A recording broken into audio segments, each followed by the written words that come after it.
Welcome back, everybody. How are we doing? This is United vs. Everybody. I am your host, Sean, and we are back with another Man United News Roundup because it is all kicking off today. We've got so much to go over today. I've got some stuff going on around 5:15, so I got to make sure I get through it all. But I will make time for you guys because that's why we're here, right? But we are going to dive into it. We got all sorts of news to go over. We'll see some deals done this weekend, maybe around Monday. We know Monday is usually the day for it. Maybe some players leaving, maybe some players arriving. If you want to get involved and have your say on the players you think should be leaving, don't forget to come back Tuesday afternoon. We will be doing our keep sell video. Hopefully I'll be joined by a couple guests, one of whom you guys are already well familiar with. And then another one could be a brand new guest you guys never met before. So in any case, be sure to come back for that one. I'll keep you guys posted on that. And then the season 2 premiere of What If kicked off. It just dropped early this morning in the wee hours of the morning. So go check out season 2, episode 1. Keep a lookout for a couple more episodes. The seasons are like 4 episodes a piece. So season 1's been out for a while. You guys can check that one out too. But they're fun videos, right? If you've watched any of them, it's all literally just nonsense, but it's still fun to kind of play make-believe, right? But in any case, we're going to get stuck in. Please like the video. Please subscribe to the channel. We are on the road to 3K. We are a little bit short of 2,400. You guys know I like those nice round numbers. I like to see as many zeros as possible. So a couple more to go. Hit those memberships to learn how you can get more involved in scouting reports. We'll do one of those today. Hit the memberships to make sure you learn about What If videos. You guys can get involved in those. There is a code for $5 off of GoGoalShop. This is actually from GoGoalShop, and you literally can't even tell. It's so good, but go check it out, you guys. And then, of course, check out the United vs. Everybody store. There are brand new designs that just dropped. Go check those out and get involved. They're not expensive. You don't have to give money to the Glazers, and you look pretty cool. So, it's about the math, really. Look at all that. So let me see what's going on in the chat before we dive right in. Danny, big up, man. Hope you're doing well. How are you doing on a Friday? It is Friday too, isn't it, man? Doesn't feel like Friday, does it? But hopefully everybody's doing well. Box, big up, Box. Good to see you, my friend. So, big news to start real quick. United have announced that they have that set piece coach Andreas Jorsen, who hasn't really been here all that long, but he has left the club. And so I was not aware we had a set piece coach, but yeah, so he's gone. I can't believe we had a set piece coach. I can't believe we paid somebody for what we've been watching week in, week out.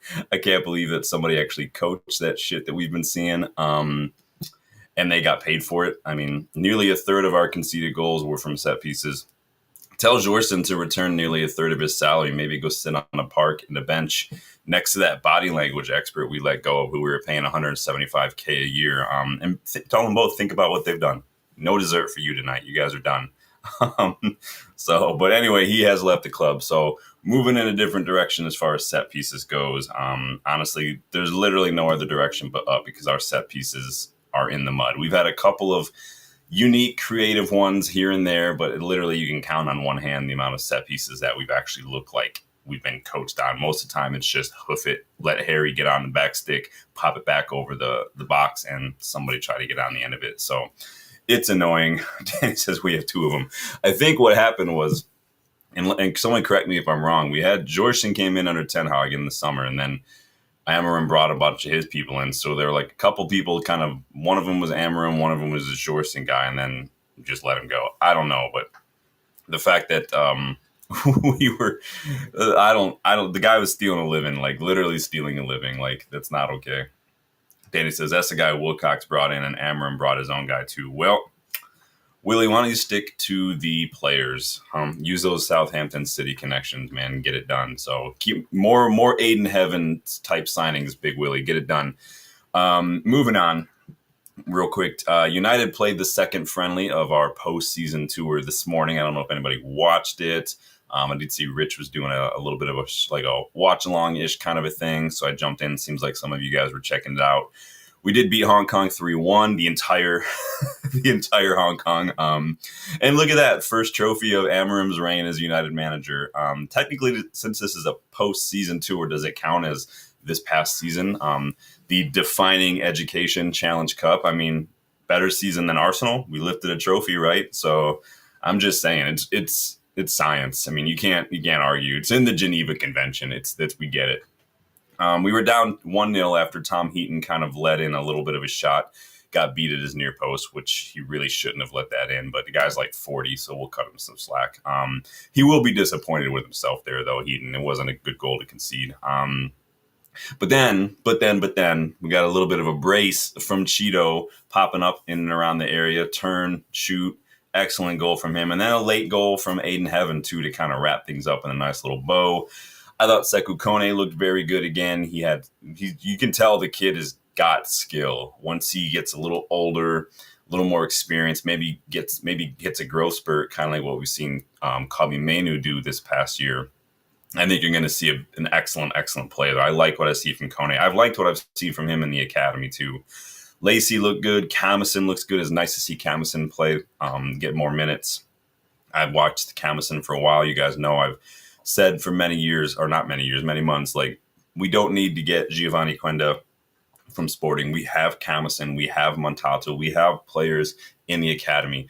Camison is older than Giovanni Quenda, and like, he looked fine. Like, for his first kind of foray, really starting with the team, even his postseason friendly, he looked very good. I thought he was very, very involved in that first half, especially. If losing 1-0 in the first friendly of this tour had everybody wanting everybody to get sacked, though, does winning 3-1 mean 21 is coming? Does that mean we're winning everything? We're winning the treble? We're winning the quadruple? Maybe. I'm just going by the parameters that United fans have put out this week based on the reaction from the loss and now the win. I'm like, that's like, they're just polar. If everything, there's no, like, there's so mercurial United fans sometimes with the way that we react to things. But in a bittersweet kind of note, though, the club did announce that this was the final appearance for Johnny Evans in a red shirt. He's my age. He was so good last year. Remember when he came in to train? We signed him for free. He played last year. He looked very, very good. Nice, calm, experienced, present. You guys remember that assist he provided for Bruno? I think it was Burnley against last year, right? Was that Burnley? Just a good floated pass, long ball over the top. Bruno hits it first time and scores. It was one of our nominees for our players end of the season award show in the summer, the goal of the season nominee. But brilliant. I've seen loads of people saying he's retiring from football altogether, but I've not seen any official announcements on that. But big up Johnny Evans. Was glad to see you get back. Glad to see you win an FA Cup as well. So big up Johnny Evans. Let's see what you guys are saying. Box did not watch. Yeah, I mean, he didn't really miss much. It's a friendly. It is what it is. Box says Quenda's stats aren't even particularly impressive.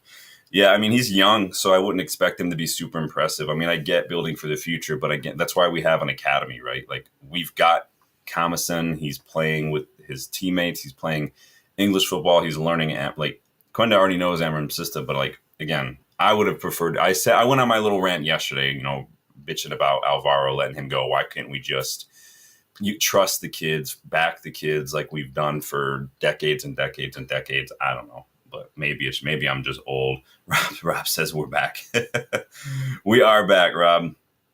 Big credit to Johnny Evans, says Rob. Had a fantastic career, man. He's won it all, right? I mean, Johnny Evans, excellent servant, excellent leader in and on and off the pitch. I think that and what a gentleman and a scholar too. He was supposed to take the pen against Aston Villa, if you guys remember, and he gave it to Eriksen because it was also Eriksen's final game for us too. So it was supposed to be Evans's pen, but he gave it to Eriksen because that's the kind of guy Johnny Evans is. But get your thoughts in. Make sure to get involved in the poll as well, because we're going to dive right into some of this big news. I know that's why you're all here. I'm sure you've all been following along today. You've probably jumped on a lot of streams today. You've been keeping up with the updates.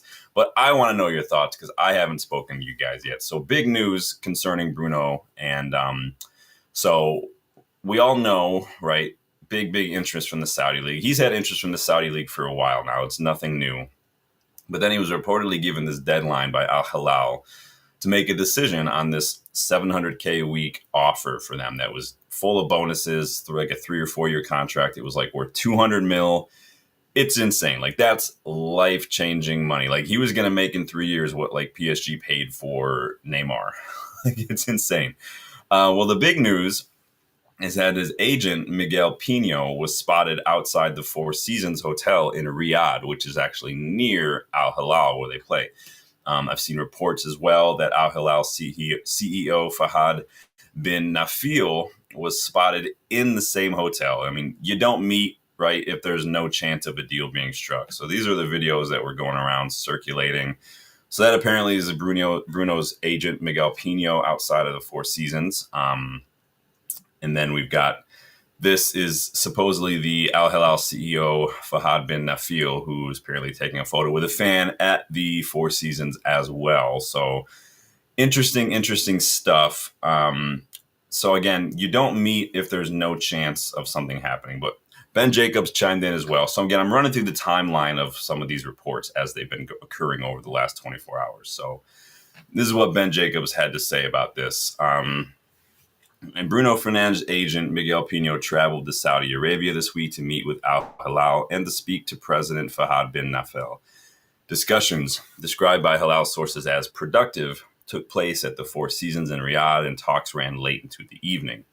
Al-Hilal asked earlier in the week for an answer within 72 hours as they look to firm up a marquee signing ahead of the Club World Cup. So we know that ahead of the Club World Cup, a lot of these big teams, especially Al-Hilal, they're trying to get these signings wrapped up because they want to bring these marquee signings to the Club World Cup. It is a bit of a cash grab. It is a bit of a spectacle, right?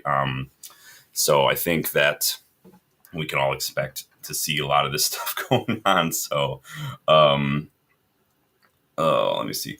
Ben Jacobs had this to say as well. Now he said, Hilal are still waiting on Fernandes' decision, but pushing. Saudi sources insist Bruno is yet to reject their offer, adding significant efforts have been made in the last 2 days to try and get Fernandes green light. United's position remains they don't want to lose their captain, and no bid has arrived to date from Al-Hilal. The next few days are going to be key in clarifying Bruno's future. Interesting stuff, to say the least. Sorry, I just had to clear my throat. I got bad allergies today. Laurie Whitwell claims Bruno is giving the offer serious consideration. Fabrizio Romano stated this morning that Al-Hilal are in constant contact with Bruno's agent. Romano also says Al-Hilal are prepared to pay whatever United asked for. So we saw reports initially of 150, then it was down to 100. I saw today it was like 80. If they're going to go as high as 80 and 100, we need to ask for like at least 130, 140 just to start the conversation.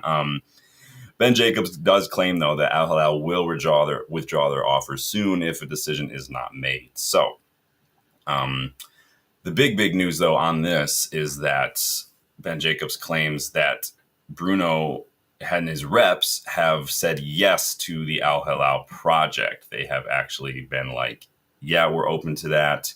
I think that that's probably the biggest news of all, is that because Ben Jacobs is a big deal, obviously well-known, well-respected, well-connected, up there, almost with the likes of, Mitten and Ornstein and Fermano and stuff.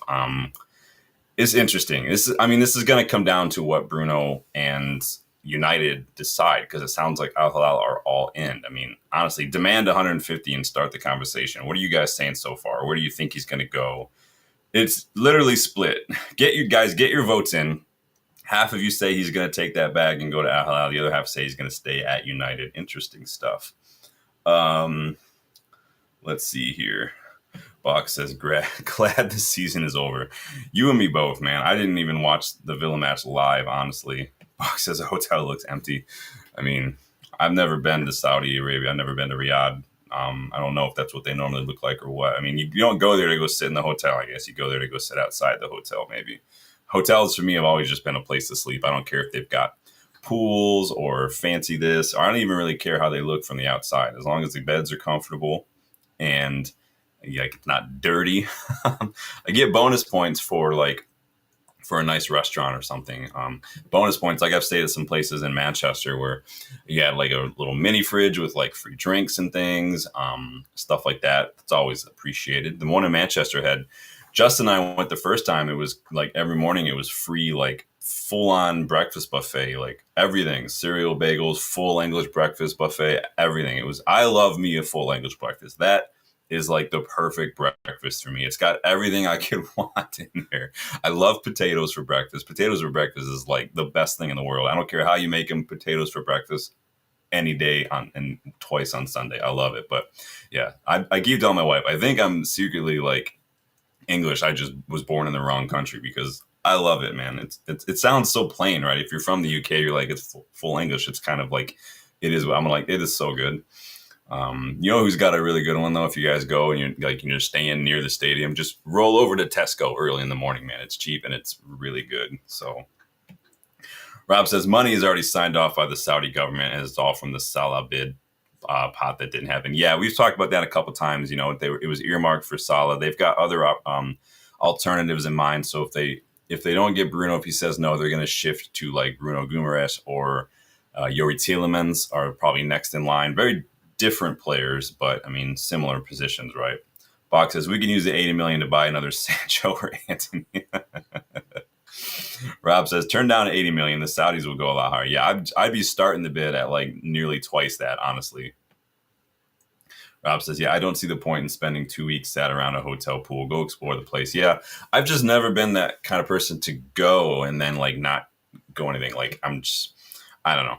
But everyone's different. Some people want to go someplace and they just want to chill by a pool or on a beach. To me, that sounds boring, but that's just because that's not my thing. Like when I go to Manchester, it's football. Like everything is revolved around football. Multiple matches, academy matches, maybe some non-league. Like when Justin and I were there in Jan, we went to the Brighton match, the Southampton match. We went to an FA Youth Cup match at Lee Sports Village. We played Preston North End, and we rolled over to a Salford match, which was legit as well. So anytime you can get a chance to go to like lower league, like League One Championship, like do it. They're fun, man. It's really. We went to Crewe when Salford played Crewe a couple of years ago. We had to take a train to Crewe. And it was awesome. It was such great treatment, like hanging out in the little lounge beforehand, right to the sea. It was awesome. I love it. And the Crewe Alexander Stadium is like right next to the train station, so it's perfect. I love it. But yeah, to each his own, right? Different strokes. But yeah, this is going to come down to what Bruno, what United want, what they're thinking. This is the price. This is what it's kind of like you guys ever go on Zillow when you're looking at houses. There's like an option called Make Me Move. Like we're not looking to sell, but you have to make me an offer that's going to be. We did that once with our house, and I was like, I don't want to sell, but like, it's a good market right now. Like, make me move, make me an offer. Your job is to get me to sell my house by making me a good enough offer, basically. So that's what it's going to take. Bruno, it's going to be hard to turn down that money. What I really would like to avoid is a situation where Bruno tries to force the move by formally requesting it, because it's just going to hurt us financially. Similar to like when players like Garnacho and stuff, like when they act the way they're acting, or like when Rashford does his interview, or whatever, it hurts us in the markets. Like, I get that you want to leave, but why are you hurting your club? Like, it doesn't help anybody. It puts us in a weaker position negotiation wise, because now it's known that, like, and publicly known that you don't want to be here. So now it's just, now the interested club just has to wait us out, and it's super annoying, and it's completely unprofessional. But I love Bruno. There's no one better than him right now in the squad. He's one of the best midfielders in the league right now. He has been since he got here.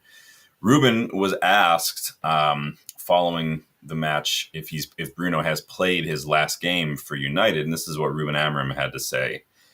He said, "I don't know for sure.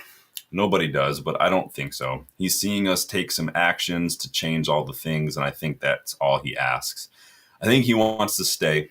He's saying no to a lot of things. He shows that he wants to win. He's really young. He's really good, and he needs to be in the best league in the world." I mean, we know that, the Premier League is among the best. I mean, especially in terms of physicality. I mean, how many all English finals have we had in recent years? How many English teams have been to European Cup finals and whatnot? Like, it's a big deal. It does go kind of in swings and roundabouts, these things, but right now it is up there. But it's hard to turn that money down, right? The Bruno money is a huge difference maker when it comes to our summer business. And it's hard because I hear both sides, right? People don't want to lose Bruno. I know like G Wolf loves him. At the same time, money in the right hands spent well can literally put ahead our rebuild by a couple transfer windows. Like, and so it's hard.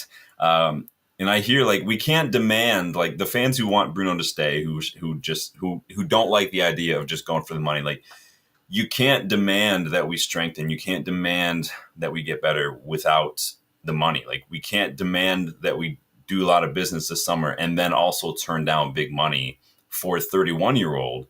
It's just you can't have both ways. It's the money's got to come from somewhere. And before you say like, well, Sir Jim just needs to put it, you're not allowed to. That is the essence of PSR and FFP. Sir Jim could literally sitting on 100 billion of his own money profit that he just has. He could be like Scrooge McDuck, chilling on a giant pile of gold coins in his basement, and it wouldn't matter until we get our PSR balanced out, because your PSR doesn't care about how much you have. It cares about how much you've sold and how much you've spent.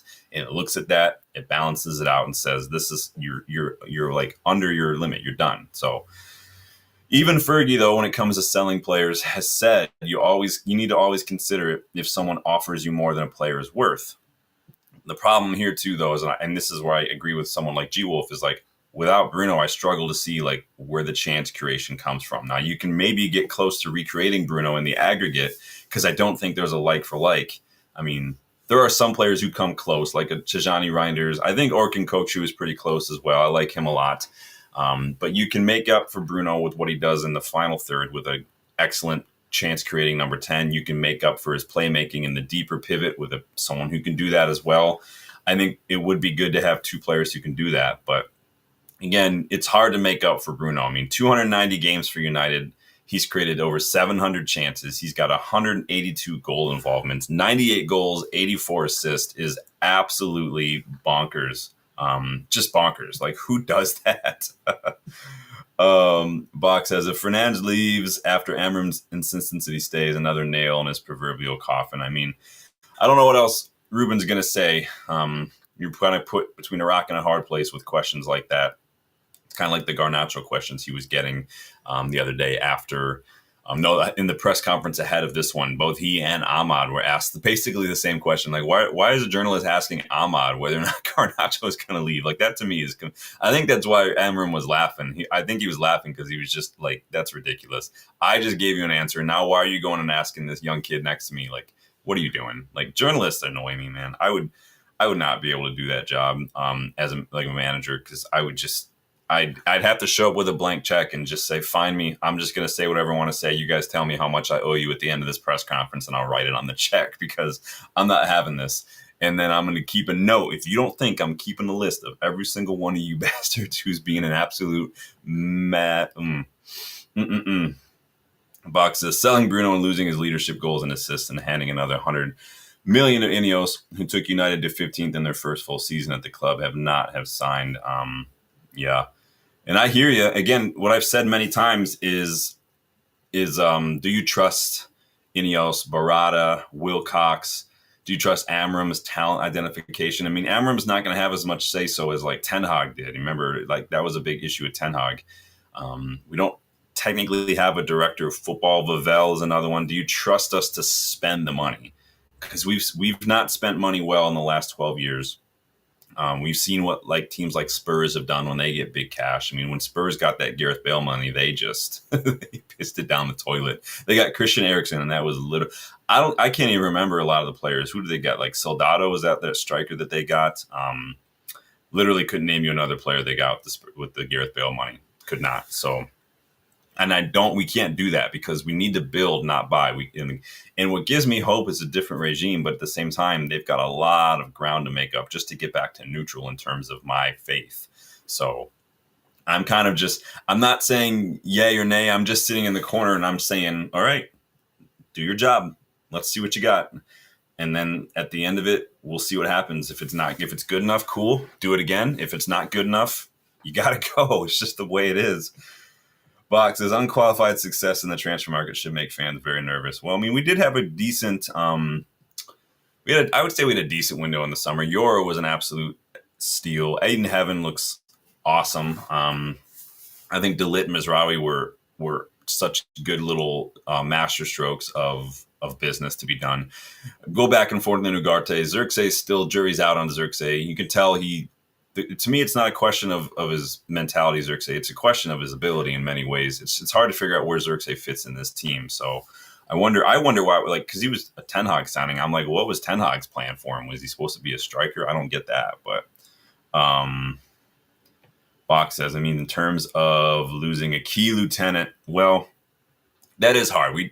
And I hear you. I totally hear you, and I agree. Right? We've been lamenting for years the lack of leaders in the squad on and off the pitch. To lose one of them, especially your captain, to lose Eriksson, to lose Evans as well. These are all leaders on the pitch. We got Casemiro, who could stay or leave depending on what happens. Onana needs to go. We've still had Dalit, you still have Mizrahi, but they've only been here for a year. All things being equal, like Mason Mount should be seen as a leader in this squad. He's like, 25, 26. If like Luke Shaw, if he were fit, would be a leader. If Rashford didn't throw a tantrum and go talk to Henry Winter, he should be a leader in the squad. But so we do need leaders. It doesn't mean you have to be old. It means you have to have a strong mentality. It means you have to have initiative. You have to hold people accountable. You need to try to push people, not to bash them, but to encourage them and to challenge them and hold them accountable to a higher standard. This is what leadership does. And so I think that's what we need to be looking at. Again, these mentalities. Danny, do you think he leaves? I think this is probably the closest that I've felt like he's going to leave. I think that you don't have your agent meet with these people if there's, like I said, if there's no chance. You don't, like, we've got reports and Jacob says like he said yes to the project. I'm sure it's going to be an interesting weekend now that these two friendlies are done and dusted. I think, though, here's what I think. Do I think he can leave? I think that I don't have an answer yet. I don't know yet. I think this is probably as closest as I felt that he could. I will say this, though. If he does want to leave, make the decision soon, get the money, and start building early. Don't wait. Don't drag this on for weeks. Now, we know Al-Hilal supposedly put this deadline, so I'd like to see it get done. They want him in before the Club World Cup. And we've seen other clubs do that too, like Real Madrid did that with Trent. They paid a little extra to get him early for the Club World Cup because they want him there. So, but it's hard. Do you guys think he's going to leave? I know we did that vote the other day. Right now, I'm just asking what you guys think. So far, 60% of you say he is definitely going to Al-Hilal. Compose View, welcome back, my friend. Says the smart thing to do is to take the money and invest it across the team. However, do we trust so-called board to invest it wisely? I mean, in the team, not their pockets. Well, I don't think Ineos or the Glazers in the sense that they're going to pocket this kind of stuff. I just don't think that's what they spend a lot of their time trying to cut down on the costs because we are in debt. Like, that's just the way it is. Sir Jim has put in a lot of his money for the Carrington rebuild and stuff. Like, that's his money that he put into that. So, or that's Ineos money, I guess. And so I don't see Ineos, Sir Jim. I don't see this as a same situation as the Glazers where they're just happy to take. Like, he's actually investing a lot of his time and money. Now, he's made cuts and they've had to make. I get that. I don't like it. I think a lot of it was a little lazy and not creative in terms of just where these cuts are. Like, I understand that we needed to make cuts. I understand why, but I think, again, I've said this many times, there could have been better solutions, I think, with a little more time. But I've asked that question, though, Composed View. Do you trust them to spend the money? Because it's jury's still out in many, many ways. Composed View, also, in case he is sold, who should be captain? I mean, I would maybe vouch for someone like Dalit or Mizrahi, maybe. That would be the only other two I can think of off the top of my head in the squad that are probably captain. Delit's been a captain. He's club captain of Ajax when he was a teenager. I mean, that says something. But who would you put as captain if Bruno were here? Box says, also, don't you think Cunha or prospective buys like Gyökeres would relish to play with, be fed, assisted by Bruno? Be a turnoff if he goes. It could be a turnoff if he goes, but it just depends on how we replace him. because there are players who can pick a long ball. There are players who can create chances. Now, I'm not saying that there are players that are as good. I'm just saying it's not the end. He's going to have to retire someday. He's 30 with 31, right? It's not going to be here forever. So it is what it is. We do need to work on that area of the pitch, though. He creates a lot of chances, but he hasn't had a lot of good attackers. So I think Cunha will help. If we get another creative person, we've got Ahmad doing his thing. Dorgu's just going to be putting balls in the box. Hopefully he starts making those a little more accurate. I mean, it's not the end of the world. Eventually you're going to have to figure out how to move on without one of these players, without guys like Sir Alex. And you're going to have to figure it out. And it is what it is. I think we notice it more because we've never really had a proper start to a rebuild, so that you couldn't just take someone out and then just simply replace them, and then things just keep on going, like you've seen with Liverpool, or like you see with Man City when players go down injured or something. Like Liverpool, like they've had time to implement the system under Jurgen Klopp and whatnot. These players are so familiar with it for the last 7, 8, 9 years that they know what they need, they know what they're doing, and they have their targets, they line them up, and they don't miss a beat. And that's how you do a rebuild. Yes, it took a couple of years for them to get there, but that's how a rebuild works. It's not overnight. Rob says, I like Vivell. He's looked at youth and prospects he's doing. Yeah, I like what Vivell has done. I like his experience. His CV is very, very good. I like him a lot. Lionheart's big up, man. Good day, everyone. Just open your stream, and the first thing I see and hear is you pointing at me saying, you bastard. Well, what's because you were late? That's why. Next time, be on time. No, I'm just kidding. Big up, Lionheart. It's good to see you again. And then the composed view says, in the case of Bruno is sold, there shouldn't be a reason not to get a top quality goal scorer. We need creating quality chances and goals in this team. Yeah. You can see with Cunha, maybe the fact that we're interested in Mbeumo. I think that we're not looking to put all our eggs in one basket in terms of the goal scorer. I've said it for several months. We need goal scorers. Now, that doesn't necessarily mean one striker that's going to score you goals. I would love a striker that's going to score goals, but we need to spread those goals out throughout the team, because this year it's not been great. I mean, Rashford was still up there in like our top 4 or 5 goal scorers, and he's been gone since December, basically. Like, we're not scoring goals. We went on like a 3-game run, including the final, where we didn't score at all. And we've done that a couple times. Like I said the other day, we went on like 16 games or something this entire league season without scoring a goal. Not in a row, but like overall. So that's been our problem. We've had a lot of young attackers. We've had attackers who are on and off the pitch having issues. Confidence is here. And some of them are just not good enough. It's just the way it is. And so when all that is kind of coming together in this perfect storm, it yields a complete toothlessness in front of goal. And that's just what we've seen. And so that's a mentality thing. It's a quality thing, whatever you want to call it. But it's been our biggest Achilles heel this year, is just not finding the back of the net. Box says Luke Shaw. Shaw had it in him to be the captain, but unfortunately the injuries kept him up. Rob says De Ligt, the current captain, and De Ligt's like the only one off the top of my head I can think of personally. Danny thinks Bruno is going to stay. If Bruno stays, that means we're not getting anything for him at all, and he'll just basically just either be here for at least another year, or he's going to retire maybe before going back to Sporting for like a year or two or something. I don't know, but that's what that means. So that's 100 or 100 plus million now, or basically nothing, or maybe a small chance less next summer if Al-Hilal come back or another Saudi club come back. But Dan, and like he says, I think he stays, but maybe he want to rebuild. We do need the money. We absolutely need. Box, what are you doing? This is how people get timed out, Box. That's how people get timed out on this channel. Rob says, apparently Jim is going to put more money in and the Glazers will match it. Also, an investor is coming in. Well, we'll see what happens. You know, it's a lot of this. I'm not seeing a whole lot of it on the pitch. So we need to be smart. We need to build, not buy.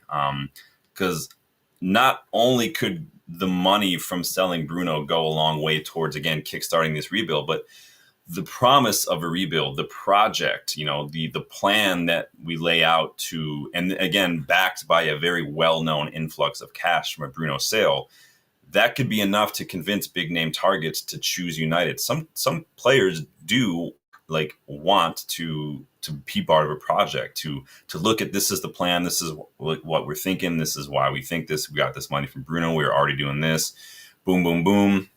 I mean, and some players are like, yeah, I like that project, let's do it. I'm going to be a big part of that project. Like, it's going to feature me heavily. It's going to play to my strengths. We're going to build around me. Some players, I think, like that. Some players will look at that and favor that over Champions League. They'll favor that over big money on a weekly wage. Like, they'll favor that over being a part of a squad but not playing as many minutes. Like, some players will think like that, and it's just all. But that's about the mentality. But one such target is Victor Gyökeres. According to journalist Marco Alcaraz, he claims United's priority is a top number 9 this summer. Gyökeres is being discussed. Alcaraz goes on to claim that United have met with Gyökeres' agent this week and will be trying to convince him of our project. So again, project. Romano reported this morning that United will be making a decision on their number 9 very, very soon. What did you guys end up saying about Bruno and the... So again, you guys split it down the middle, 50-50. I'm going to end the poll. I'm going to put another poll out there. Hold on one second. Don't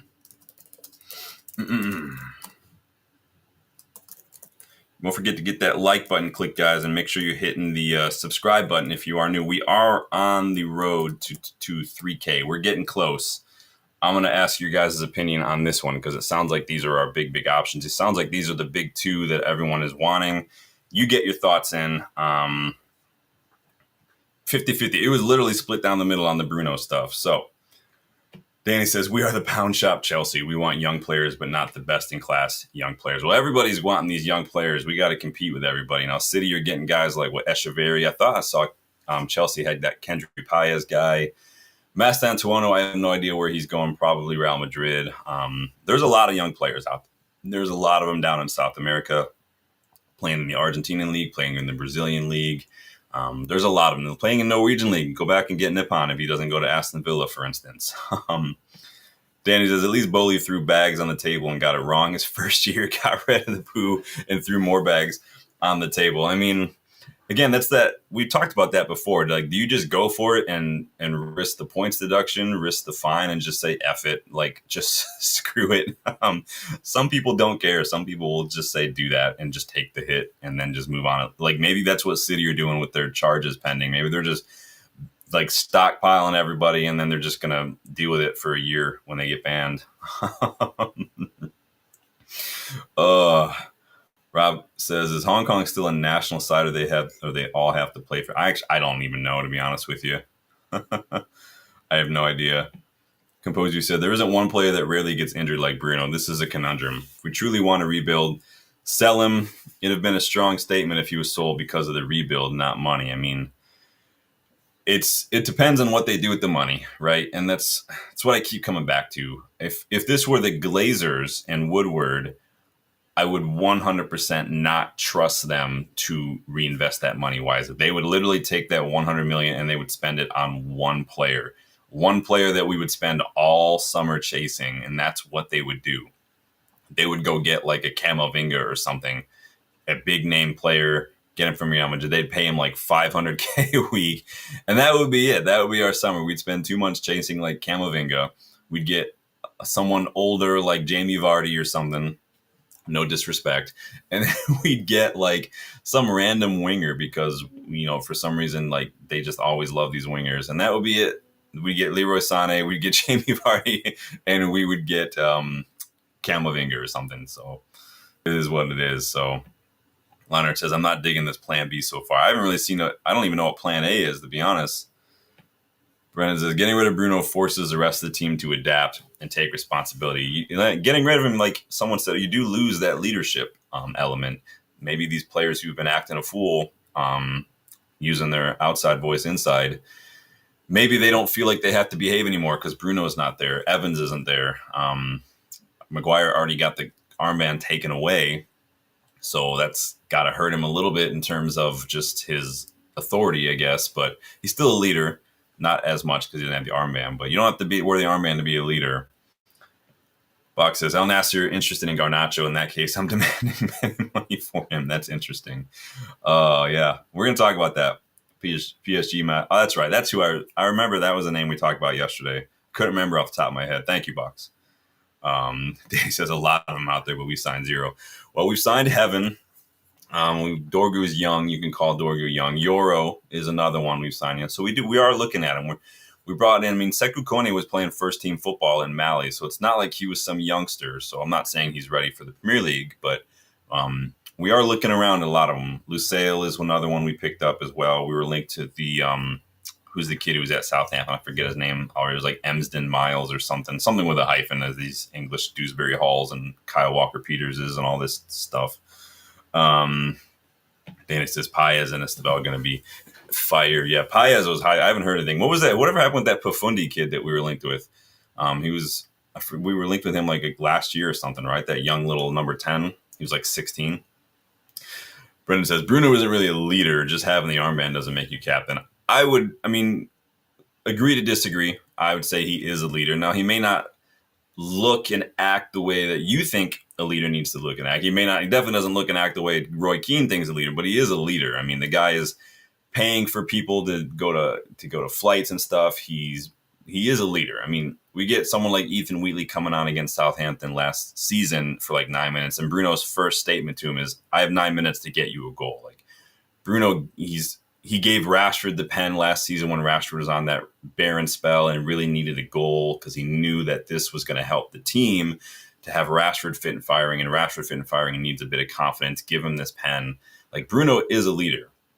And if Roy Keane has a problem with the way he emotes on the pitch, then Roy Keane probably needs to go back and look at some highlights of him when he was captain, because Roy Keane, I think Roy Keane must have, maybe he screamed so much that he like blew a fuse in his brain, because he must have forgotten the way he was when he was a captain. I'm not complaining. I love it, but I get it. Again, different strokes for different folks. But like I said, agree to disagree a little bit in that regard. So, but I do agree that the armband doesn't necessarily make you a leader, because I've said many times, especially in the defense, like, you're not wearing the armband to lit or Mizrahi, but you can still be a leader back there. You don't have to wear the armband to be able just to say something to your teammates. You know what I mean? Rob says, with the rumored wages, I think Gyökeres is more realistic. Osimhen is acting like a Brit. Not loving that 45. Or, you mean a brat? Then he says they're not best in class prospects. Some of the youngsters. Rob says, Dorgueles Nene is a name that has resurfaced. I think that's a Vel one. Yeah, I remember when we were linked to them a couple months back, if I remember correctly, right? I can't remember off the top of my head, though. He was another Malian, I believe. Then he says, Jim had Pafunde at Lausanne, but was too cheap to pay the option to buy, so he went back to Italy. Honestly, think he was overrated. Yeah, I just remember we were linked to some kid. I can't remember much more after that. Again, sometimes when I do the videos and I'm done with it, the stuff just goes. It's like cramming for an exam. It's just, I get it for what I need it for, and then I kind of forget about it after the fact. I only got so much hard drive space up here. I got to make room every now and then. Got to do a disk defrag on my brain now and then. But yeah, sometimes just the promise of a project, a well-known influx of cash. Like, if I'm Victor, like, I'm not speaking for, I'm just saying, if I'm a player, it might be enough for me to say, okay, they're doing this, and they lay down like the secret plan that they've got. And then I know, okay, they also just got like 120 million for Bruno. So they're definitely going to be doing this. Okay, now I feel a little better. They don't have Champions League football, but that's one season. I think we still have a good chance to get some silverware this year. I think that'll be good for me. Who knows? Some players do think like that. So it's just interesting stuff. But Gyökeres heavily linked. I like Gyökeres a lot. I've liked him since he was at Coventry. I showed you guys that scouting report that I wrote years ago when he was at Coventry. Like, I like this guy a lot. I don't know why people think he can't do it in England. He was literally like put up like over 30 goal involvements one season at Coventry, and then like over 20 the next season before going to Sporting. Like, he knows Amorim's system. He's looked great. I'm surprised someone like Spurs didn't go for him when Harry Kane left, honestly, but Gyökeres to me is just the perfect striker target. I had just resigned to giving up on him when we didn't win that final. Arsenal were heavily linked, but it looks like they're shifting gears to Benjamin Sesko now. But that leaves Gyökeres for the taking, right? He's there, or at least he leaves him there for the convincing, because where else would he go? I've seen some people mention PSG. They've got to find something to do with Gonçalo Ramos. What you going to do with, you got Osimhen, you got Barcola, you've got all these players. They have a player there who they're probably going to be getting rid of that we're going to talk about in a little bit. We definitely need goals. Gyökeres ticks that box. would he take a season without Champions League? And there's no guarantee of Champions League football next season if we don't finish, top five, if we don't win anything. We literally finishing in the top 4 or 5 is the only chance we have of playing in Champions League in 2 years from now. So I saw a report from Portugal. I think it was Record. They claim that Chelsea have reached out too. I saw some people were talking yesterday that Chelsea want Delap and Gyökeres, but Record, if that's where everybody was getting their information from yesterday, Record Portugal is not a very good source. They're not very reliable. They're very, very Porto heavy Record. So if that was the source, I wouldn't take that to the bank in any way. I saw Osimhen still linked after he wanted to move to Al-Hilal last summer. I thought he was going to Al-Hilal. I don't know. Didn't Al-Hilal already sign a couple strikers? They signed that Marcus Leonardo kid. I feel like they signed another striker too at Al-Hilal. So I'm not sure what they would do with some of those other players. Clearly, Osimhen doesn't want to go back to Napoli. I think that bridge is burnt. But what are you guys taking? Taking Gyökeres or are you taking Osimhen? So 82% of you are going with Gyökeres. 18% say Osimhen. Interesting stuff. Let me see what you guys are saying. Boo. Danny says, I have news cowboy. Yeah, you mentioned him the other day. I have to remember. I feel like I did one arm. I can't remember off the top of my head, though. But yeah, I have that on my list. I feel like I did that, though. Bandomac, welcome back. Osimhen seems to be chasing the money. I want a player who actually wants to play for us. Yeah, it's hard. They're human beings. They've got families. They've got, they want that security for the rest of their lives. It's hard to turn down that money. I would challenge anyone in the same position to not go for the money, or at least not to give it some serious consideration. I mean, it is what it is. I can't say 100% that I would turn down $700K a week just to go kick a ball around for 90 minutes. That's hard to turn down. I do that right now, and I don't get paid squat for it. So, Brennan says, if I would have made a captain that had a big mouth but made many errors himself, I wouldn't really take him serious. I mean, he makes mistakes. Everybody makes mistakes. I mean, literally, I've never seen a player, even world-class players, that haven't made mistakes now and then. He's literally got 182 goal involvements in his time here. He's got over almost 100 goals, over 80 assists. And he's literally led the chance creation in the Premier League since he arrived. He's one of the best midfielders. He would have easily minimally double the assist if we had some better attackers at this club. And then we'd be having Ballon d'Or conversations about Bruno if you look at those numbers. But it is what it is, unfortunately. I could see him he needs to get some sort of a big trophy. I was really hoping we could get him the Europa League final. It just is what it is. But I hear you. Rob says, worried about Biancheri. The guy's a flirt. Been at a Wales senior camp now, but off to a Canadian one. I mean, is that your bias kicking in, though? Your Welsh bias or not? I mean, I don't want to speak to the international football. International football is always so weird. There's so many players who, just because their grandmother's half-brother was Polish instead of, German, they're going to play for Poland. That was probably a bad comparison. Maybe Polish instead of, Canadian. We'll say that one. I don't want to do the Poland-Germany thing. So it's interesting, right, how that works. I've never taken the whole one, when they say, that's why when people talk about players, it's always, U.S. international instead of, American, because they're very different. So we've got players in the U.S. men's national team who aren't American. I mean, technically, yes, but they're not born. It doesn't mean anything. It's just, I'm not saying it's right or wrong or good or bad. I'm just saying it's interesting the way that all plays out. Brendan says, isn't there a reason these clubs aren't 100% going for Gyökeres? I mean, sometimes clubs favor a different profile. He's 26, 27 now. Some clubs like Arsenal, we know Arsenal are really pushing for younger players. Now, they broke that streak with Mourinho, but I think they saw Mourinho as an opportunity to maybe kind of bridge that gap. But yeah, everybody's got a different target and they have their own reasons for him. I think sometimes it's a bit of an oversimplification to say, well, nobody went for Jonathan David for this many years, so he must be bad. I don't personally agree with that. I just think it is what it is. I mean, you could say the same about Jack Grealish. He was at Aston Villa for so long. Why didn't anybody pay it until City decided to pay $100 million? There's a lot of reasons clubs don't do that. It's just, it is what it is. You'd have to go and ask the clubs why they're not paying for it. But I hear you. I definitely hear you. Danny says, Juan, Nardoni. Yeah, I saw that you mentioned that earlier. I was looking him up a little bit. Looks a good little player, huh?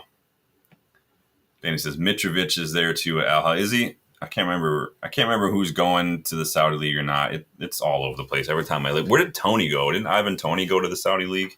I can't remember now. Um, Composed View says it's quite rich from us when we pontificate. You get bonus points for using the word pontificate. So big up there. When we pontificate on players wanting the money, imagine growing up and destitute and having an opportunity to change the fortunes of your entire family over your desire for glory. Yeah, I mean, I'm not trying to bash anyone who says he should not want to take the money. Like again, like social psychologists would say the same thing. Like it's hard to say unless you're in that situation for sure, right? It's easy to say outside looking. And I'm not saying anyone's saying that. I think that I'm looking more at it like less than like, well, who are you to say? I'm more of a that it would be difficult for anybody to turn down. That is literally generational. Like that's I don't like the idea of your kids don't have to worry about money, but I like it's if somebody offered me 700K a week like for the next 3 years, it'd be hard to turn down. It really would. I have turned down money for jobs in the past though, like because I just didn't agree with it from some of the things on like a moral level. But it is what it is. We all make our decisions. But I hear you. I hear it all. What are you guys saying in this poll? 82% want Gyökeres, 18% Osterman. Big up. I'm gonna put that. I'm gonna close that poll now. Let's move on. Speaking of an influx of cash, it has been reported by Sky Sports that Chelsea want to keep Jadon Sancho, and they are in contact with his reps to make that happen. Now, they're trying to also renegotiate his wages to fit their structure. Fabrizio Romano has kind of said the same thing. Like we thought this might happen after obviously they won the final. They scored in the final. We thought maybe that they were fickle and knee-jerk enough to just change their mind because we saw all those reports that they didn't want to do it. They want to spend the $5 million to cancel that obligation. But sounds like if they can get a way to get him on lower wages, they'll exercise that. Otherwise, they might send him back and then move on. But Ben Jacobs, though, he does think that there's a chance that Sancho could come back to United. So let's see what Ben Jacobs has had to say here on this. He says, I don't think it's as clear-cut as Garnacho and Rashford. There could be a way of Sancho being reintegrated if he returns. So he's saying that Garnacho and Rashford probably done, but because Sancho's issues were with Ten Hag, not with Amorim, that maybe there's a chance. Now, Sancho would have a lot of ground to make up with the United fans for the way he's been acting on social media and whatnot, all this freedom nonsense, that emoji he posted after we lost the final, like that's not going to go down well. And didn't he already say like there's no chance he's coming back? So, but Ben Jacobs says, I think it's more 50-50 on how the player responds. Whereas I think it's clear, definite that Garnacho goes. And I don't think Rashford will play another competitive minute for United either. Would you guys take Sancho back at this club? I wouldn't. I think I've never felt like since we signed him from Dortmund, I never wanted to sign him in the first place. Not because I thought he was bad. Obviously, he was very good at Dortmund. We already had so many right wingers at the club at that time, and we spent a lot of money on him when we needed a number. We needed a 6 at that time. Like we needed a lot of other players. We could have really done better with that money. So I thought that was foolish to do in the first place. And he just hasn't replicated that. And then when he got here, realized that it was just too much for him. He started throwing his toys out of the pram. And Ten Hag tried everything he could to help him. He sent him off on his own. He tried to fit him in different positions. I was at the Southampton match where he played him as like an 8 last season. Like it just didn't work for him. So it is what it is. The guy's attitude is shit. He's not cut out for the physicality of this league. He's had a couple of bright moments at Chelsea, but let's be honest. All the Chelsea fans were hiding in the bushes for the last couple months, and then he scores in the final. Now everybody comes out again, like, "Ooh, we love you, Jadon. We love you." No, you didn't. Shut up. Go away. Go away. Like Brennan says, at the end of the day, the player has to make a choice that are best for him and his own. Yeah, and this is where it's really important, and we've talked about this with like Rashford, Garnacho, and whatnot. That you have good people around you, not just like your agent or your family, but just you. You don't have people who are just telling you what they think you want to hear, or they're just telling you nonsense. Sometimes you need to have the people who are going to tell you the hard truth, who are going to have your best interest in mind, even if it's not what you want in that moment. A lot of these guys are so young. You remember what kind of things you were getting into when you were 18, 19, 20 years old, and now you're expected Now imagine you're 18, 19, 20, wherever you were in your life, right? And now someone's like, hey, do you want to go make this much money or do you want to do this and that? Like, do you want to make 500K a week to go in the Saudi league? How are you expected to be able to make a decision like that? like a well-informed decision about that kind of stuff? Because even when you're that young, you don't really see the long term. You just kind of look at what's the immediate and you're like, ooh, yeah, awesome. Let me do that. It's very rare that teenagers are able to see the long term impact of their decisions right now. It's just I've experienced it many times as a therapist. Like I've seen that kind of stuff. Getting people to think about that is very difficult. He says freedom. Yeah, we all know that. Nota, welcome back. Says give him his freedom. Waste of wages. Yeah, the wages. I don't blame players for the fee. That's on us for doing that because we chased them for like a year or two.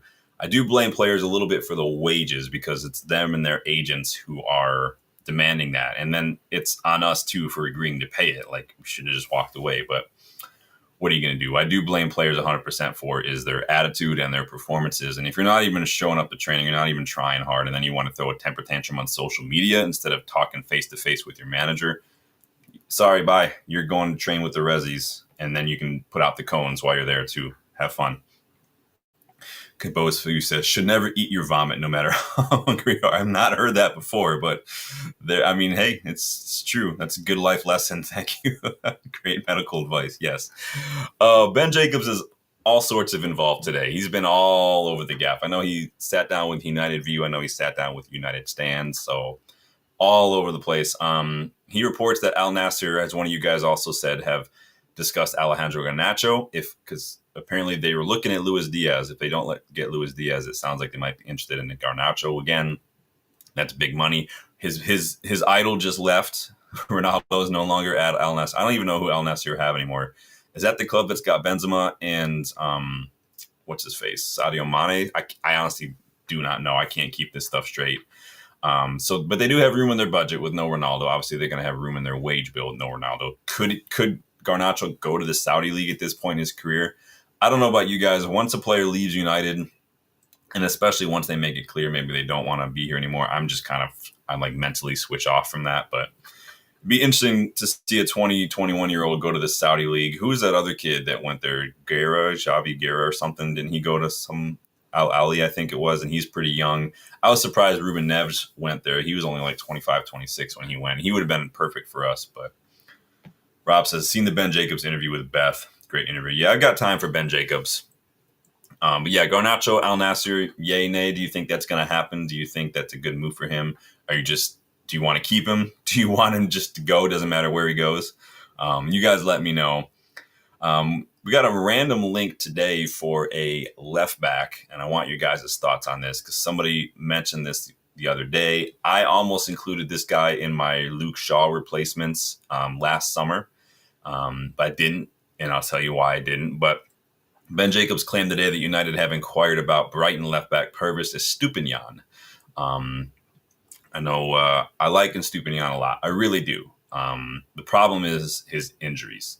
Tons and tons and tons and tons and tons of injuries, like a lot of injuries. I'll show you guys injuries right now because you guys know I looked it up. So these are all Estupiñán's injuries in recent years. So I can't handle that. I'm not sure. I've said it many times. I'm not sure if Dorgu, Diego Leon, Harry Amas are enough to really lock down that left-hand side with 100% confidence. I think one or two of them could use loans. Dorgu's still just 20, even if he does look like he's got fight. I like Estupiñán a lot, but the guy is just always injured. Look at all these muscle injuries, literally muscle injury after muscle injury after muscle injury. The guy missed 22 games this season. He missed 32 games last season, 12 games, the guy's literally missed almost 60 games in the last 2 seasons alone. I can't hang with that, man. I really cannot deal with that. So it's a hard pass for me on Estupiñán personally. I can't do it. Sorry, bud, not doing it. You guys let me know though. This is just my opinion. After all the injuries we've been dealing with Martial, with Varane, with Luke Shaw, obviously Mason Mount, now Licha as well. even starting to get to an extent with Kobe, like I'm done with injuries. If you're injury prone, and it's not even just the number of injuries. You got to look at the nature of these, because so many of these injuries are not only so interconnected, like Mason Mount's issues, for instance, but they don't tend to lead to a very positive long-term outlook when it comes to the prevalence that you're going to see these all. So Nota says it's too early for him to go to Saudi. Yeah, don't knock it though. We see it all the time. Like Jay says, yeah, John Duran, that was another one that really surprised me. Now, when you're young enough, it's not like you go there and you're there forever, right? You could go there for 2-3 years and then just come right back. But the problem is the level of football over there isn't going to be good enough. Is that basically like going to play in the backyard for a couple years? Or you could go there and stay there forever. I mean, Oscar went to the Chinese Super League and we never saw him again. You guys remember that guy? He was like 24 or something when he went there, and he stayed there until he was in his early 30s. I mean, it happens. Danny says, it'd be nice if we'd got Neves as part of a Bruno deal. 100 million. Ooh, he's got to be what, 28, 29 or something now? I mean, we're dancing in, yeah. I don't know if Sir Jim's going to go for that. It'd have to be like free, because he was very critical of this Casemiro situation, and they're very similar players.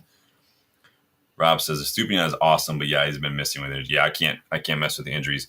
So has Ferdy played at all? Kadiolu, has he played at Brighton? I'll take Ferdy. I mean, Ferdy can come. Danny says, Lamptey is the same. Yeah, I remember when Lamptey was the next big thing. Great prospect that he was crippled with injuries. Injuries will get you. I had such high hopes for Ethan Laird, and then the guy just couldn't stay fit, and now he's just, I don't even know where he plays now. We definitely sold him for sure. Nota says he can keep Shaw company. What is it with fullbacks? You can keep Shaw company on the recovery table. I mean, it is a very physically demanding position. You're up and down, up and down. I mean, it's constant. You have to be so fit and just strong and fast to play fullback. And then at the end of the day, you've got to be able to defend, and you've got to be able to whip it across. You got to learn how to underlap, overlap, all this kind of stuff. It's a very demanding position. And so once the injuries start racking up, it's a hard position to play. It is warm in here. Rob says Nico Williams from Forest would be great. Engine, young, experience. So it is Nico. I like Nico Williams. I did that budget stream last week, and so it was like a lot of players who like weren't also in the Champions League or Europa League, or not even in European football altogether. And I did put a left back in there, Sheffield United left back. Go check that out. I think he could be a good pickup. He's a very highly rated left back. There's talks of him getting into England squad soon. Go check it out. Oh, did he get injured? Interesting. That's too bad. Rob said Walker Peters on a free. You know, I thought about that the other day. I think Housen mentioned that a couple weeks back as well, Walker Peters. I wouldn't say no to it. The right-hand side I'm not as worried about as the left-hand side, though. And it helps that Dorgu can play both. Mazraoui can technically play both. Dalot can technically play both. But, I mean, we've got Ahmad, we've got Dalot, we've got Dorgu. Technically Mazraoui. I would like someone on that left-hand side, though. Danny says, is Aina? Yeah, I believe he is. I think he is free this summer, Aina. He's what, 28, 29 or something? I don't remember it off the top of my head. Danny, spoiler alert. Just trying to make everybody go watch the video, and now they don't have to. Nice job, bud. DJ, welcome back. Came in late. What do you think of Emi Martinez? What do I think of Emi Martinez? I think Emi Martinez on a free for the next 2 years, if we got rid of Onana, would be a smart piece of business, personally, depending on what his wages look like. But I do think there are the keepers out there that I'd rather go spend money on, because then you get them and you don't have to worry about it for a while, like Joan Garcia, for instance, Chevalier, for instance. We were linked with Anatoly Trubin yesterday. We talked about that a little bit. I think he's very good as well. But I don't think keeper is a priority. I think finances might change that, because for me, keeper is a priority. When I say I don't think keeper is a priority, it's not because that's what I think. It's because that's what I think the club is, where the club is at right now. But I would sell Onana in a heartbeat. He'd be the first one out the door. I can't stand him. He's so bad. He's so bad. We're going to talk about that on Tuesday, you guys. Don't forget to come back on Tuesday for the keep sell video. We're going to be doing that Tuesday afternoon. But big up, DJ. Welcome back. Rob says Martinez still has some time on his contract. I thought he was leaving for free in the summer, wasn't he? Wasn't he available for free? That was all the talk a couple weeks ago, wasn't it? Jay likes Roger Fernandez. Is that kid that's at Braga? Is that who's the kid at Flamengo? Danny, let me know the kid at Flamengo. Franca, Wesley Franca, is that his name? That was another one that we were linked with a while back. I like Luis Enrique at Marseille as well. I think he's very good. So, no to Estupiñán for me. Ben Jacobs also claims that United may not be 100% out of the race for Brian Mbeumo.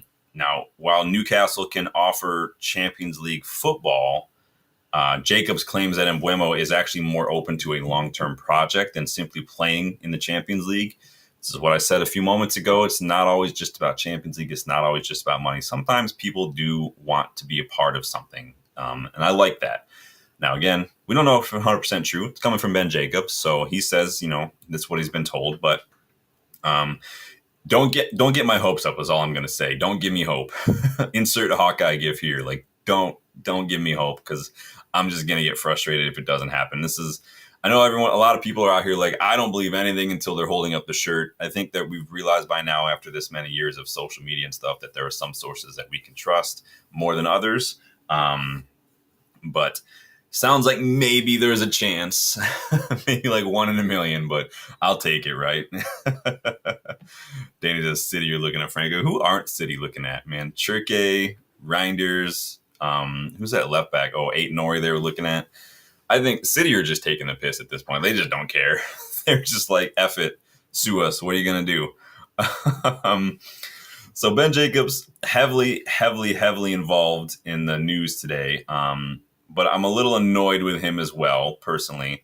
And here's why. He said something today that I was a little annoyed with. So Liverpool are losing Trent for free. We know that, right? Madrid are going to be paying a little bit to get him in time for the Club World Cup. So they're paying a little extra. But let's have it right. They lost him for free, right? So Ben Jacobs, he puts out this post earlier, and he says Liverpool will receive 10 million euros up front from Real Madrid to sign Trent Alexander-Arnold for the Club World Cup. And then he goes on to say, worth closer to 10 million pounds due to saved June wages. So are we including saved wages in transfer fees now? Is that how we're going to report like this? Like Liverpool are making this much money because of the money that they're saving in wages? Like that to me, is that's where journalism is going? Like if that's where journalism is going, when we sell Rashford, I better see Ben Jacobs report that it's 40 million, but really it's 90 million when you include the saved wages that over the course of his contract. Like that's, to me, I just saw it. I was like, that is the first time I've seen. We've got Stephen Warnock out here walking the distance of free kicks on Sky Sports. We got BBC talking about distance walked for Cunha. Now we've got Jacobs talking about, well, if you consider the amount of money they're saving wages, it's really like they're getting this much. Like, come on, let's just, like, this is why no one cares about the mainstream media anymore, because this is what they're resorting to, and this is ridiculous. Let me see. Rob says Onana's supposed to be trying to convince Brian. Ironic if United's then replace Andre. Yeah, I saw a photo of him because he's Cameroonian too, right? In Mbeumo. I saw a photo. I don't know when that photo was from personally, but I have seen that photo that you're talking about. Rob says Man City and all these stars are going to get brutalized in League 1 or 2 once the 100. I don't know, man. We'll see. I don't really care. I know there are some people who are like Justin is like, just hit him with everything. I want fines. I want points deductions. I want bans. I'm like, I don't care about any of that. Literally just take away their trophies. Just take away their trophies. That's all. If they just did that, I'd be fine with that. I don't need them to get transfer banned. Let them start all over again from scratch. All right. No more Centurions. No more treble, because we don't count it as a treble. You can't count it when there's an asterisk next to it. I don't need a fine. I don't need a ban. I don't need points deductions. I don't even need relegation. Just take away the trophies. That's all. I would be 100% content with that. Don't need anything else personally. DJ says, saw a new stat of Cunha walk in the English media targets United like crazy. Yeah, we were talking about that yesterday, man. Like, it's just embarrassing, dude. Like, the guy's not even signed and they're already trying to put out this narrative. And I said yesterday, I guarantee you if he had signed for Liverpool, for instance, you wouldn't even see that. It'd be a totally different narrative. So I said many, many times on the channel, I've said it all the time, the hate is real, the agenda is real, don't fall for it. So I'm going to end on this scouting report. So please make sure you hit that like button. Please make sure you subscribe. If you want to get involved in the scouting reports, check the membership. That is a good way to get involved. Gets you involved in questions from a boot. Even you can even put out ideas for what if episodes and all that. It's a way to get you more involved. So keep that in mind as well. But I have a new target here. So we were talking about Chirke for a lot. It seems like we're looking at Mbuemo too. So clearly we're looking for a right 10. It sounds like with Cunha on that left-hand side, Cunha's a runner. He's going to power that ball forward. What I think we're looking for now is someone who is a little bit creative, right? Chirke is probably going to City. I think that there's a player who's similar to Chirke who is looking to leave his current club after seeing his minutes decreased. He wasn't a Luis Enrique signing, so keep that in mind. This player is a good age. He's got good numbers. He's a good price, and we were actually linked with him in the past. So those are all the answers I'm giving you. This is all before he went to his current club, PSG. So I am, of course, talking about Lee Kang-jin. I like Lee Kang-jin a lot. I liked him when he was at Mallorca, and then he went to PSG. Now, he signed for PSG literally like a day before Luis Enrique got there. And since then, they've signed a couple other players who play in that same position. And he's seen his minutes decrease since because PSG are kind of looking in a different direction. 6 goals, 6 assists this year. And again, his minutes are very, he didn't even get like 20 starts this season. He's 24 years old, as you can see. Plays in that number 10, plays in that right midfield position. Very similar to Chirke, very similar to Mastantuono. Very good passing numbers, very good chance creation. He's very, very good on the ball, and he's versatile. Like I said, he can play a couple different positions. Now, he's at Mallorca, he would oftentimes play as like a left-sided 8, but because he's so comfortable in those inside channels, he's so comfortable in those tighter, congested areas, that's where he shined. He would get the ball in wide areas, he'd cut inside. I think he definitely plays very well in those inside channels. He is 4th for big chances right now in Ligue A, 8th for key passes for 90. He's top 12% for shot creating actions. He's literally in the top 1% for pass attempts. So he's constantly trying to find his teammates. And he's in the top 1% for pass completion. So not only is he trying to find his teammates, he's doing it. His progressive passes per 90 are also in the 1%. So again, I always say, don't just look at pass completion because defenders have good pass completion because they're passing side to side. You want to look at those progressive passes. You want to look at passes into the final 30. You want to look at long balls. You want to look at short, long, medium. Shot creating actions are in conjunction with that. Expected assists are in conjunction with that. This guy has it all. He's actually better than Chirke when it comes to these progressive numbers.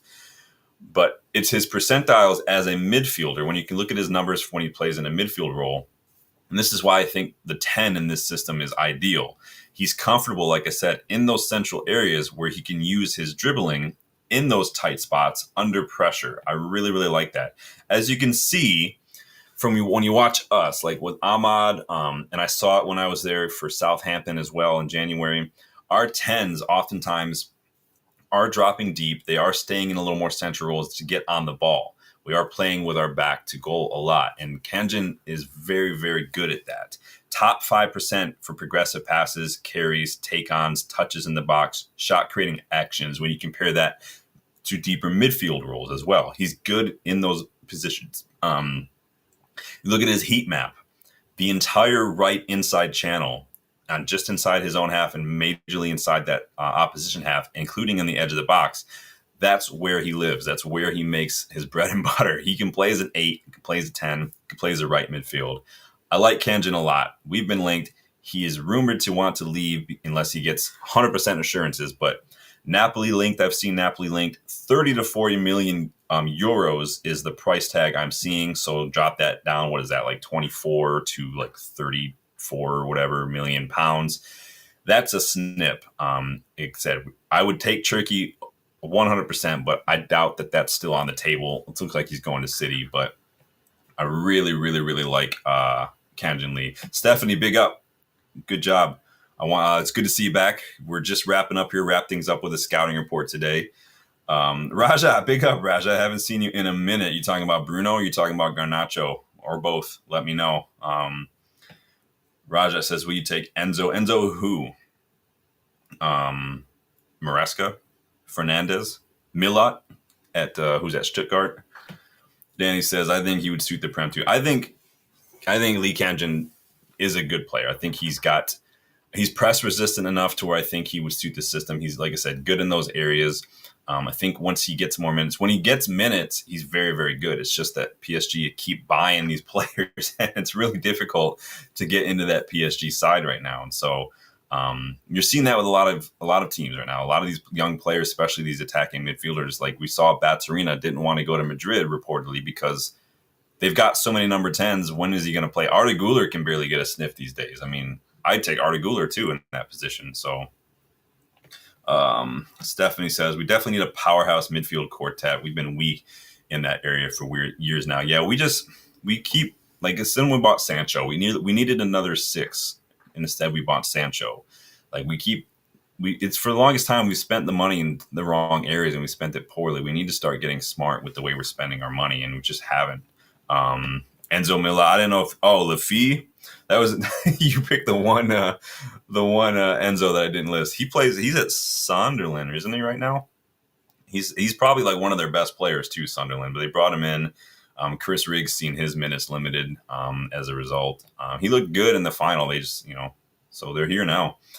Roger says he on Montpellier, maybe. Interesting. Yeah, he was at FC Lorient, and then he went to Sunderland, I believe, right? Roger said, may as well maybe take Enzo Fernandez, that kind of scummer type from Chelsea as well. We don't want any racists at the club. So in any case, let me know what you think about Lee Kanjin. I really like him. Even if you want to look at it from a commercial standpoint, we've seen the success that Heung-min Son has had for Spurs. They have a huge South Korean following now, fan-wise, and they love Sonny. They love him. I would love to have another, Park Ji-sung. I think that would be excellent to have another Korean in the squad. I do have a soft spot there. I have a few Korean friends too, so maybe there's a little bit of a bias there. But I like Lee Kanjin a lot. I think he's a very good player. So you guys let me know your thoughts. I'll do one more quick check of the news just before I let you guys go. Make sure you're hitting that like button for me, please. Make sure you are subscribed to the channel. Like Stephanie says, 21 likes. Let's see if we can get back up to an easy 25. What do we got here? Sully Talks is talking about Mbeumo. Manchester United have made contact with Brian Mbeumo and his reps with the club, hoping to make a quick sale so they can make an offer for the Cameroonian. Like I said, we spoke today that he might be open, according to Ben Jacobs, to a project and not just Champions League football. So can you imagine we announced Cunha and we announced Mbeumo? Like, wouldn't that be such a cool announcement video? Like, we announced Cunha and then, like, the screen kind of goes to black, but then it's like, oh, hang on, we weren't done yet. And then they show Mbeumo just, like, slowly walking out of the tunnel or something. Wouldn't that be freaking... I'd be bricked up, man. That would be so great. But Rob says Sully is a good source. I just happened to open up Twitter real quick and saw that. So in any case, you guys, I'm going to leave you guys there because I've got some client stuff I got to deal with. But I wanted to know your thoughts on everything, especially the Bruno stuff. If you weren't able to catch the live, it's not a problem. Leave a comment. You guys know that I check those comments. You guys can verify. I do look at the comments and I do respond. Like the video, subscribe to the channel, check the memberships to learn how you can get involved in the scouting reports like I just did with Lee Kanjin, questions from Boot, what if episodes, all that kind of stuff. You could also even get, I added another one where you can get, you guys know some of the shirts I put on the UVE store are like 3 shirts from a given season. One of the membership options lets you pick one of those. You can pick any 3 shirts you want, and I'll put them on one of those shirts for you. But go check out the UVE store as well. I did put some new designs up today, so go check those out. Let me know what you think. And then go hit up GoGoalShop. This shirt right here is from GoGoalShop, and as you can see, it is excellent. It is beautiful. I get so many compliments on this when I wear it. It is beautiful. But GoGoalShop is cheap. $5 off. Use that code. You're not going to give money to Glazers. Same with the UVE store, so go check it out. But I will see you guys later. DJ says 20 mil for Lee Kanjin is really good. If we can't get Cherky, go get Lee Kanjin. Rob says, great show, Sean. Us Brits will carry on with the drinking. Well, big up. Handle the light work for me. Take it over. Take it easy, guys. I'll see you guys on the next one. Of course, keep a lookout on the news. If there's big news, of course, I'll be here. Champions League final tomorrow. Let me know who you want to win in the comments, and I will see you guys later. Peace.